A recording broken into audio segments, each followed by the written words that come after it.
Короче, сегодня у нас ветер, что-то там 37 километров в час. Вот, и в общем, сегодня я такая думаю, у меня же есть защитные очки, а то вдруг мне глазки надует. Поэтому я и буду знаете, на самом деле я в восторге. Я прям снова офигеть. Да, и казалось бы, вы скажете, а какого фига ты вообще пошла в такую погоду? Но я обычно хожу к родителям по выходным. И, я не могла не сходить.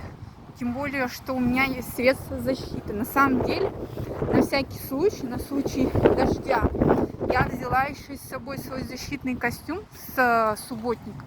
Это, кстати, я тоже очки для субботника приобретала.